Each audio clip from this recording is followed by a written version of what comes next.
From Noah, and he says, is there any proof that British Labour Party politicians John Smith and Robin Cook were assassinated by associates of Tony Blair? I think that kind of alludes to it. Yeah, there's overwhelming evidence that happened. People can look into it. When they would come out and say Al-Qaeda's fake, the government runs it, boom, you die of a heart attack next day. So, yeah, no, I mean, they kill people all the time. I mean, you had Dr. David Kelly said, they've told me I'll be killed and found in the woods if I tell you, but it's all fake. There's no WMDs. And then a guy walking his dog sees 5 guys in black uniforms leaving the body, running away. The wrists are slit, no blood at the scene. Then they say he took pills and died, but 2 undissolved pills were in his stomach. This one comes to you from, forgive me if I can't say it right, Vithom, I think. Alex, I've heard you mention some things about Ronald Reagan's assassination attempt and the medical care he received afterwards that somehow diminished his mental capacity.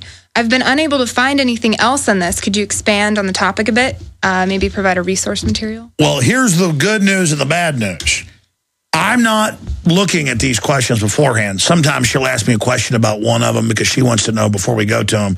But I have not seen your questions, so I don't have time to go look up the stuff, because if we did, we never even get to this. Yeah.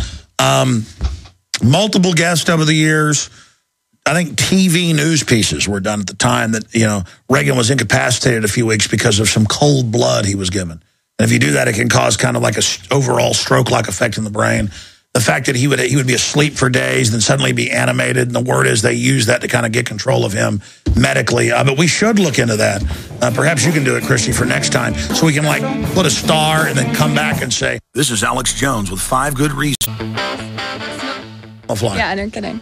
This next one comes to you from Glenn. He says, smoking used to be ubiquitous. It was everywhere, TV, billboards, movies, even in comic books. Smokers are some of the most stubborn people I know. In your opinion, was smoking a beta test for getting rid of an individual's rights? Yes, it is. I mean, it was Edward Bernays and other propagandists that helped sell that, be radical, be a feminist, smoke cigarettes in the 20s and 30s, liberty torches.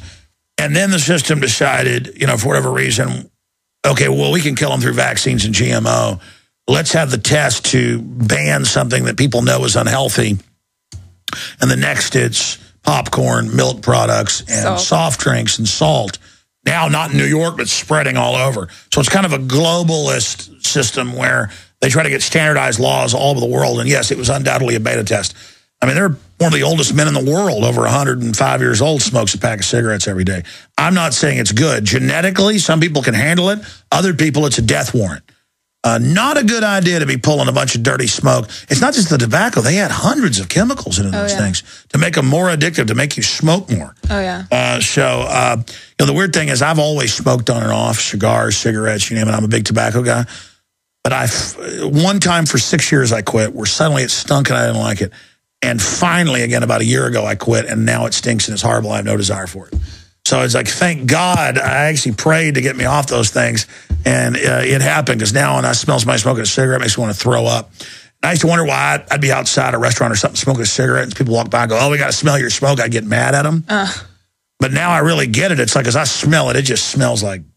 It's interesting what knowledge does to you, too. I mean, the more you learn about how bad something is, you cultivate this desire to really get rid of it. I mean, the idea of what it does to your lungs or how it affects your body. Oh, it's also, you know how many radioactive isotopes are in it? Oh, I didn't even know this, but somehow it's strange. The tobacco puts, it's weird. People can look it up. It sounds crazy.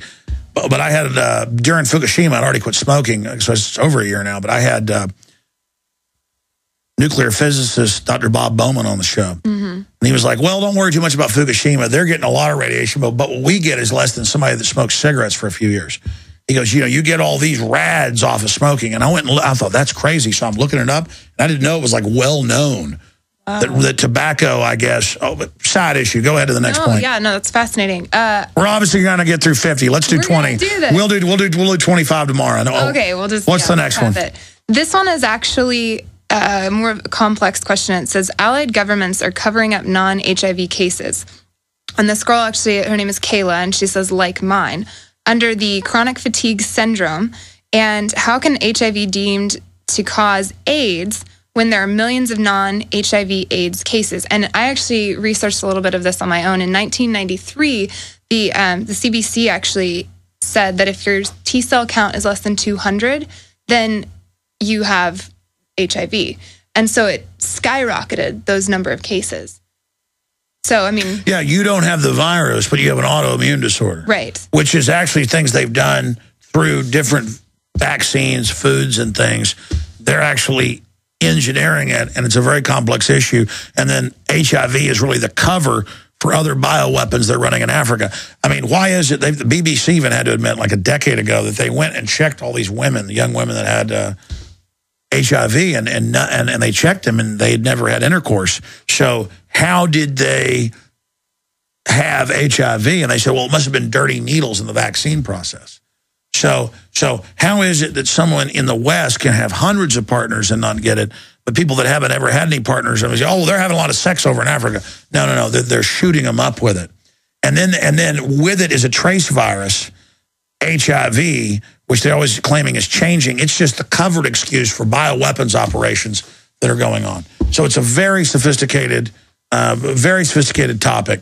Yeah. Something about it expanded to like pneumonia, like all the STDs. I mean, it was like a huge situation. That'd be an interesting one. It's just a general cover name. And then Big Pharma sells a bunch of drugs to people that are like chemo drugs that kill them. Yeah, AZT was actually like the #1 causing killer for liver. Like your liver would fail if you took AZT back in the 80s. Yeah. Anyways, sorry, side note. This is actually kind of a combination of questions, but it's along the same topic. It's from Blade Runner and Authoritarian Hater. So when I tell sheeple about aspartame and smart meters, they all look at me like I'm nuts. So their answer to my aspartame warning is, yeah, right, I feel fine. I don't have rashes, headaches, etc. So how do I explain it? The same with the smart meters. They don't believe me, and they say so, and then they tell me to prove it. And it seems to me like they just want to contradict the idea that it's so out there. Sure. They've been given hypnotic programming. This is on record through the television. They're in a near dreamlike state. When you upset them out of their trance state, they get upset and say, prove it. And even if you prove it, they don't want to hear it. Right. I mean, it's admitted aspartame is causing all these medical problems. It's not debated. Back in the 80s when they approved it, they knew that. It's not debated there's a world government, but they'll still laugh at you and say it doesn't exist, even though it's in the newspapers. And people like that are just damaged goods. You got to move on past them because we're on the mark. So when I tell sheeple about aspartame and smart meters, they all look at me like I'm nuts. So their answer to my aspartame warning is, yeah, right, I feel fine. I don't have rashes, headaches, etc. So how do I explain it? The same with the smart meters. They don't believe me, and they say so, and then they tell me to prove it. And it seems to me like they just want to contradict the idea that it's so out there. Sure. They've been given hypnotic programming. This is on record through the television. They're in a near dreamlike state. When you upset them out of their trance state, they get upset and say, prove it. And even if you prove it, they don't want to hear it. Right. I mean, it's admitted aspartame is causing all these medical problems. It's not debated. Back in the 80s when they approved it, they knew that. It's not debated there's a world government, but they'll still laugh at you and say it doesn't exist, even though it's in the newspapers. And people like that are just damaged goods. You got to move on past them because they're so afraid at a subconscious level, and they've been so programmed, they're going to put up a defense. It's like an obsessive, compulsive thing. And a lot of them think you're showing off when you try to warn them because they would never try to warn anybody. They've got such a low self-image that they don't care about warning others. So they think you're showing off to them and like they're pathetic. Right. And it's also a childlike delusional, where they think if they deny something, magically it goes away. So there's a lot of psychological things, and they are sad little victims that we got to triage them. We try to warn them. Don't feel bad when they attack you. Move on to the next zombie. Because some zombies have not succumbed to the full zombiosis yet. Okay? And so you just have to move on from that person to the next person. Okay, this one I can't help. I've got to move on. That's awesome. Yeah, keep moving forward. I like that. But there's not just zombies. Then there's vampire control agents, to use a popular term, to use something popular, who are like into the evil. They know something's going on, like moths to flame. They want to serve it as like Renfield, as if they're going to get out of it by doing that. And they know they can manipulate. They know the public's asleep. Yeah. And they're swimming around like a vampire eel around the unconscious person, going, don't wake them up, like a little bulldog swimming around them. Loving the fact that and they can program them, getting off on the power that they have a sleeping person they can manipulate. You understand that? So many sci-fi movies just popped into my head right now. Well, I mean, there's so many levels to this, but there's a lot of yuppies and people that are into like, oh, I can make money and be powerful in the system, but they're asleep at another level as well. Right. It's only master, social engineer level that has the whole image in their mind. It's a desire for truth that I think people are truly scared of. All right, so this comes from Jisk. He actually wrote an accompanying article for it. I'll reference it here in a second. He says, have you looked into Leo Wanta and these trillions of dollars? Yeah, not true, not real. It's not true. Not true, not real. Well, there you go. There you have it. I mean, yeah. It's not as real as the Easter Bunny. I mean, it's not as real. I love talking about Easter bunnies. That's a little joke. You always make me giggle when you say that. I know, whatever. I overdo it. The point is, it's so ridiculous. It's as real as those Nigerian letters you get in the mail. Okay, the scamish idea. Well, maybe they're real. I mean, I've had people call me up and go, hey, I got this Nigerian letter. They're offering me $1 million. I pay them $5,000. They want to believe their ships come in. Yeah. And I go, no, that's about a 10-year-old internet scam. It's not real. And I've had distant families say, no, my $1 million is here. I'm sending my $5,000. And then you send your $5,000 and then you get the email back going, oh, that wasn't quite enough. $5,000 more is needed. And sometimes they do 4 or 5 payments. And you know who they're angry at after they get ripped off? You for telling them the truth. They're not angry at the Nigerian scammer because they always get an email that Prince Habib got arrested. Of course. I mean, it wasn't that he couldn't. Prince Habib got arrested. People, once they're getting scammed, they just get deeper and deeper into the fraud. Yeah. I mean, and that's what they want. It's what they get. This next one comes to you from John, and he says, Alex, did you know that in the big re-education camp PDF that you discovered weeks ago, there was a section where they talk about the Army squatting community centers? Can you clarify what a FEMA DRC, Disaster Recovery Center, actually is? There's actually one located near me. Well, again, there are real disasters. There's real reasons for this. So they kind of cluster real issues of hurricanes, earthquakes within it. That's part of it. And then it just has takeover of local government, gun confiscation. So there's some legitimate functions, and that's how they always sell it. Kind of like the Army does Jaws of Life for car wrecks. Like, well, are you against the Army being here? They're just helping this poor man. Yeah. Are you against the Air Force spraying mosquitoes in Florida? That's our military getting the job done. So there's just this mission creep where it's just an acclamation, and they do things that they think are going to be popular up front. So the troops feel good being in the community. Right. The troops being brainwashed too. So it's just a conditioning process for the police, the military, the public. We're all in the same boat. Yeah. Well, this next one actually comes to you from Freedom Angel. What do you know about Project Athena? How come Catherine Albrecht never talked about it being from MIT, as she had some dealings with them? I have no idea. You'll have to look into this. Okay, we'll star that question. Yeah, I have I might as well ask you about Lucky Charms or something. How many times did they jump over the rainbow? Yeah, no, I mean, all that was Greek.